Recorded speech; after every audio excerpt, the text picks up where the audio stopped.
and say that someone that lost has won, like they did at the Nigerian Governors Forum, that they will know that the rest of you are men in Nigeria. Yes. And if you remember, after Yes. the elections in Yes. 2011, Yes. part of the insurgency that we have today, some people insinuated, insinuated that it was what Buhari had said about not letting anybody get away with rigging the elections and all that, that they may have also got people angry. Do you think that statements like this are good for the growth of our democracy? All right, I think they're very good because it serves as a warning. And I'll also put a question to you. Do you think, are these people planning to rig? I mean, has Nigeria got to a point that we can't even say that if you rig, there will be consequences? In other words, if you're planning to rig, we shouldn't even say so and tell you that it's wrong and that we will stand up to it. Is that where we've got to? Do you have facts that they're planning to rig? I'm putting the question to you. I never said they were planning to rig. What concerns me is the sentiment that you're not even allowed to come out and speak freely and say, listen, you mustn't rig. There mustn't be rigging. What we saw at the Nigerian Governors Forum election the other day was unprecedented in the annals of Nigerian history. I'm a historian. I follow the history of this country and many other countries, and I've been doing so for years. Okay?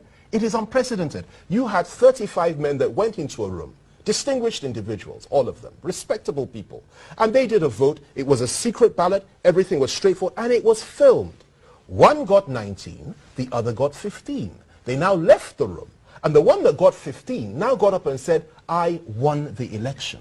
And the other gentleman did not win. The Rotimi Amechi did not win. That he won the election. Now, when you see things like that, that certainly doesn't encourage me or others to want to stay within this fold of people who will say by their own knowledge and vocabulary that 15 is actually higher than 19 in the numerical lexicon of humanity. It's extraordinary. It's extraordinary. Well, Femi, I wish we had a lot of time, and I will take the liberty to invite you to this program again. I'll be delighted. But let me ask you finally. Yeah. Why would you think that Nigerians will leave the government of Jonathan and the PDP and vote in 2015 for a party led by Buhari, Asiwaju, and the others? Why would you say that? Listen to me. What are your facts? Well, I don't, I never said Nigerians will go. I don't know what the mind of Nigerians are. All I know is that the level of discontentment for the present government and for the PDP in this country is unprecedented.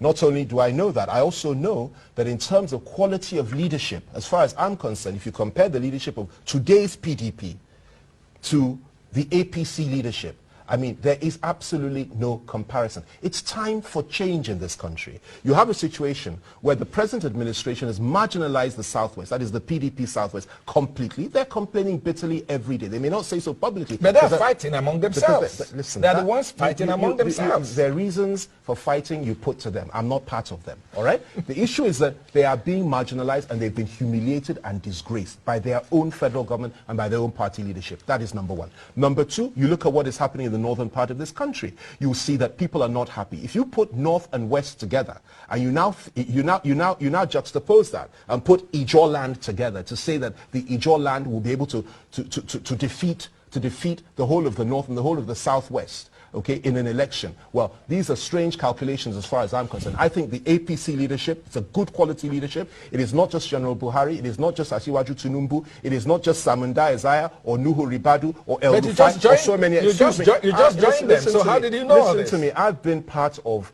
the other ones I mentioned for many years. El Rufai, we're together. Ribadu, we're together. So many others. And most of them that are in the ACN, we were in Nadeku together, okay? So this is, don't worry too much about me. Let's worry about Nigeria. And as far as I'm concerned, they present a far more credible leadership than we have in the PDP today. And we're praying and hoping that we agree on a candidate and we go to the field and we'll defeat the PDP once and for all and put them where they deserve to be.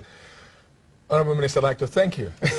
My pleasure. It's my pleasure speaking with you, and I hope you'll be here again. I'll definitely be anytime. And when we return, we'll look at 14 years of democracy and how it's impacting on the ordinary Nigerian. Don't go away.